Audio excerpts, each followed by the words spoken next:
video, we cover some highlights from Chapter 2 of the Logic Course Adventure. Let's get started.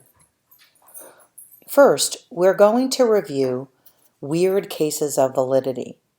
First, when we repeat a claim, the repetition of that claim generates a valid inference. I love logic, therefore I love logic. Next, asserting two contradictory claims also generates validity. I am eating an apple and not eating an apple, therefore the moon is made of green cheese. Finally, a logically true claim is valid. Either I'm eating an apple or I'm not. A is identical to A. All dogs are dogs. These cases may seem trivial, but as we go forward in our study, we'll find that they not only say something significant about what validity does and does not do, but we're also going to see that they play important roles in our derivation work.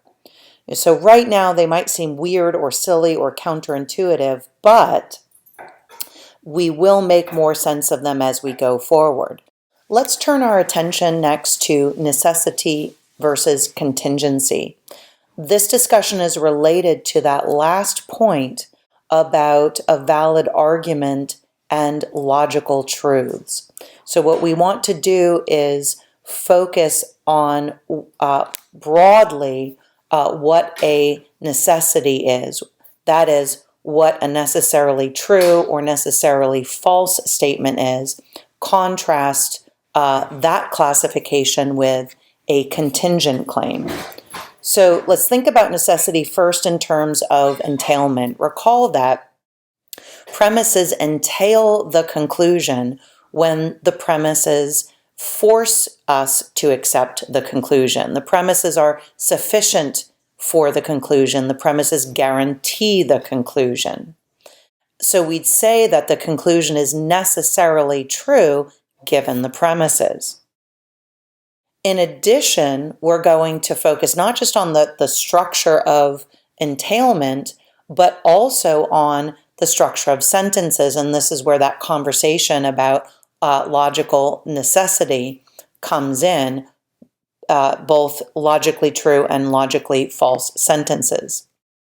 So when we reason, whether we reason well or not, we enlist sentences that are true or false.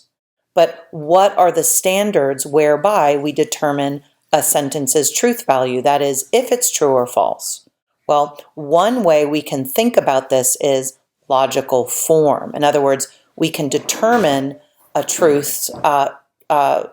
can determine a sentence's truth value by way of logical form. So we say that a sentence is either logically true, logically false, or contingent. First, let's talk about a logically true sentence. That's a sentence that is never false. Why is it never false? Well, the logical structure of the sentence is what makes the sentence true in all possible scenarios, all possible worlds, if you will. Compare that with physically necessary sentences, or sentences that are true but based on what physics tells us, for example. So it is always true by virtue of the logical structure of the sentence that, quote, the moon is or is not made of green cheese. It's also always true, but this time by virtue of physics, that I do not float on air by way of levitation. But here's the difference.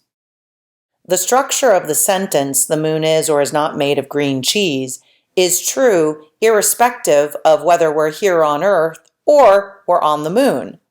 On the other hand, right, if we leave the Earth's atmosphere, we will float, right? That's because gravity doesn't hold us down.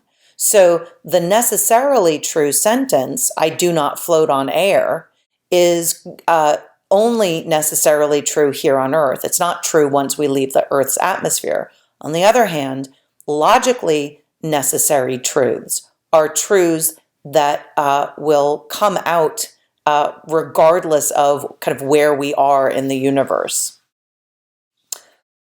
Similarly, a logically false sentence is one that is never true. And I say similarly because it's sort of under the same conditions by which a sentence that is necessarily true is true. In other words, it is the logic of the sentence that makes it false, not, if you will, conditions on the ground.